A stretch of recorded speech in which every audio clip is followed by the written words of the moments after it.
Heath Scotland, congratulations on the impending milestone, 200 games of Senior League footy. Round one, of course, against Richmond's a big game in itself. How's the feeling personally leading up to this game? Yeah, I'm just excited. Obviously, it'll be a great moment, I suppose, for me personally. But yeah, it's always a big game, and the last few years it's been massive on Thursday night against Richmond. So expect it to be the same. It's important we get off to a good start. But I'm looking forward to running out my kids before the game, and yeah, it'll be great. And leaving the walking stick at home, no doubt. Yeah, the boys have been into me now for a while about being the oldest boy here, but I still feel pretty young, so it's not too bad. Can you remember a lot about your first game of league footy representing Collingwood? What are your overriding memories of that occasion? Gee, I remember it was like a blur, but actually, funny enough, my car stereo got knocked off from my car in the car park at Victoria Park there, which was nice and memorable. But the actual game itself, yeah, I remember walking down the race before we ran out, and just the adrenaline and excitement. And, it was quite nerve-wracking, and yeah, it was just, obviously it was a great moment for me personally. As every young kid when playing their first game, it's something you strive for your whole life, and the realisation running down the race that I was about to embark on and become an AFL player was, yeah, it was really exciting, and it was great. And did you experience that same sensation in your first game for Carlton? Yeah, definitely. Obviously, I played just over 50 games then, so I'd had a taste of AFL football, and I was excited about the opportunities ahead. And in many ways, it was very similar to that because, geez, at that stage we had 16 new faces at the club in the one sort of trade season and draft picks. So it was like a new club. Everyone was getting used to everybody, and it was exciting times. We played Fremantle over in Perth, and yeah, it was very similar. It was exciting. You were here at a time, I guess, when the team and the club was down. Where we're standing now, well, the building wasn't here. It must be amazing to reflect on your time at the club to see the change that's taken place here, both on and off the field. Yeah, definitely. And geez, this is my 8th season here at Carlton, and it's flown by. In many ways, you might think it's probably taken a while, or seemed like it's gone forever because we had some long years, but it's just flown by. And I just remember we had some dark days then, but the group's changed. Our football club's changed. We've got the best, as you can see, the best facilities going around, and we've got a nice strong list, and everything's good. But back then, I remember walking into the club, and such a fantastic place to be. All the history and just the feel of the place was amazing. But in terms of facilities, they weren't the best, and but we made do with what we had, and we had some good times in them dark days. But unfortunately, the wins were few and far between. But now it's exciting time for the club financially, and off field the club's thriving and going really well, and on field we're starting to put our right foot forward, and things are working well. So hopefully, success won't be far in the future. A two-pronged question, Heath. 199 games on, how's the body? What sort of shape are you in leading into game number 200? And reflecting on your time in footy, what has 200 games taught you, personally, about your approach to the game and getting yourself right and actually playing at this level? Yeah, to answer the first one, body's feeling fantastic.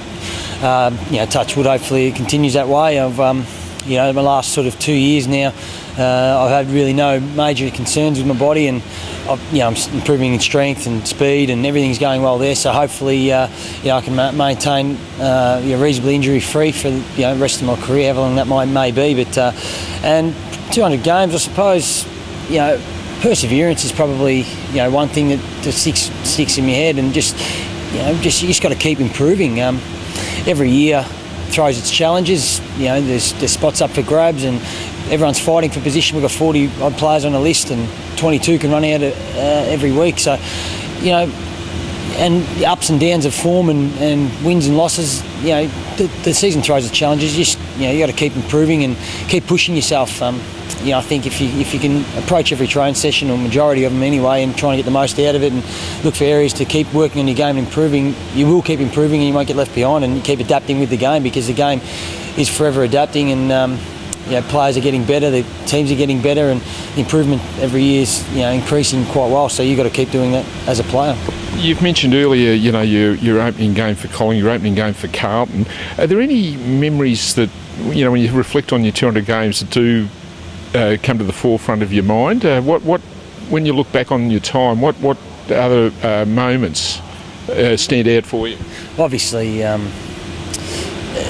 first part of my career, I look at it obviously two halves, being Collingwood. Not many Carlton supporters want to hear it, but obviously the two grand finals were memorable years, and in particular the prelims. We had some nice wins at the MCG, and they were amazing games to play in. So obviously they were memorable moments. My first year, obviously being coach under Tony Shaw, that was a memorable moment and went like a blur. And then obviously coming here, even though we had some dark times, we enjoying our football.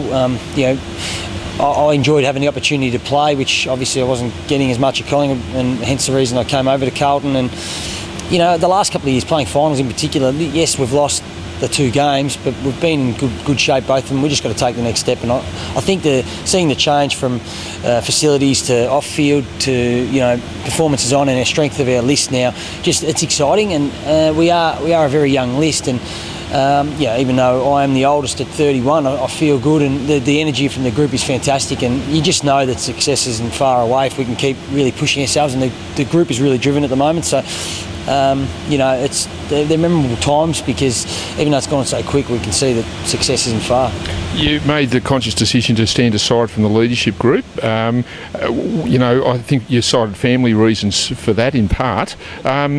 Does that change the role you have to play with this young group or not? Oh, definitely not. And family was one. Obviously, the birth of my second child, I wanted to make sure I maximised my time here at the club and away, because our time is limited. We are here a lot more now, and I don't want to miss the opportunity to spend time with my family and help my wife, obviously, with having the two young boys. But the second part, speaking to Rats, I went to him. Me being an older player now, I don't think the benefit was going to be as great, me being in the leadership group, as it was if Murphy or Gibbs or Jordan Russell, who elevated this year, they were going to gain some more benefit having a leadership role. And I think the improvement you'll see in their football will be a lot greater than it would be for me being in there. I'll still play the normal part. I'll still voice myself, my opinions. I'll still try and lead when I'm out there on the training track and around the place.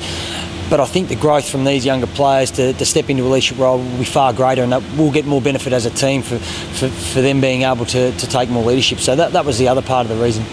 I suppose young players, that you've mentioned earlier, Murphy, Gibbs, Fellows Cruiser is another one, they all, I guess, have that feeling of invincibility when they're embarking on their careers early on, and I guess you probably felt that way too when you started out.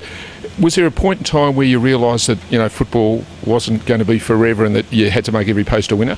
Yeah, look, as funny as it sounds, I've always felt like that. Every year I've played, I've probably never, I've never felt comfortable in my own role at the football club. Every year you're worried, are you going to get another, towards the end of the year when you're out of your contract or whatever, are you playing well enough to get re-signed? You want to hang in there. So I've probably never afforded myself the luxury to think, okay, my position's safe, my role in the football club's safe. So with that, probably has kept me driven and pushing myself. But look, I haven't never felt comfortable to answer that question. And these blokes, I don't think they ever feel invincible. And I remember Gav Kosiska, actually, my first year, just sort of saying to me, as a young bloke, as the older players do, just make every post a winner. Before you know it, your career will be gone. You'll be finished. It goes so quick, 10 years in footy. And I remember thinking at the time, 10 years is a long time. If I can play that long, I'll be wrapped. But here I am. This is my 13th season, and it has exactly what he said. It's flown by. So you just can't let any season go and think there's always next year, because you just never know. If that anxiety that you speak of is possibly the worst part of being an AFL footballer, what's the best part about playing league footy? There's a couple of things. I think, obviously the friendships and the people you meet around football clubs. You always meet great people, and you build some great relationships and friendships with people, and they'll be lifelong. And we're fortunate enough to be around these people every day. So that's probably one of the major things. And two, you get to do what you love for a living. As most kids in Australia, you dream of playing football all your life, and I love playing football. I love training, kicking the ball, whatever it is, you love being around the place. So I'm fortunate enough to be able to do that as a career for 13 years so far. So that'll be gone one day, and then I'll embark on the next phase of my life, which will be exciting as well. But to be able to do something you love every day is, you're very lucky. Have you planned ahead? What do you hope to do with life after football? I want to be in getting the fire brigade. I'm looking at going down that path. I can't do anything at the moment until football's finished, but that's one sort of avenue I'm very keen to get into, and hopefully that'll work out. And if not, I'm not sure. I'm at the middle of doing my level 2 coaches course, whether I coach local footy or do something like that. I'm unsure, but first and foremost, probably the fire brigade, and I'm just excited about what's ahead. I don't know, and that's that's exciting. I know I spent a lot of time with my family, and it'll be exciting to, once football's gone, to embark on the next phase of my life, however long that'll be, and what lies ahead. It'll be good. And until that day comes, there's obviously still a lot to be achieved here, both personally and collectively for the team. What objectives do you have for yourself and for the team as we go into the great unknown, Heath? Yeah. Oh, there's a lot left, and I'm not ready to roll over yet. So personally, I'm still striving to improve. I still love playing the game, and I still want to play the game. So I'm far. I see myself far from finished. I'm ready to go, and obviously that's personal, but professionally as a team, we've got some major things ahead. We want to win a flag, and part of that's playing consistent finals football, winning finals games, and really challenging the top sides. And there's no doubt we can do that, and I see obviously success in the future. Well done, Heath. A great achievement to get to 200. All the best for Thursday night. I hope it goes well for you, and leave the walking stick at home, mate. If you take it with you, you'll trip through the batter. Yeah, no worries, thanks.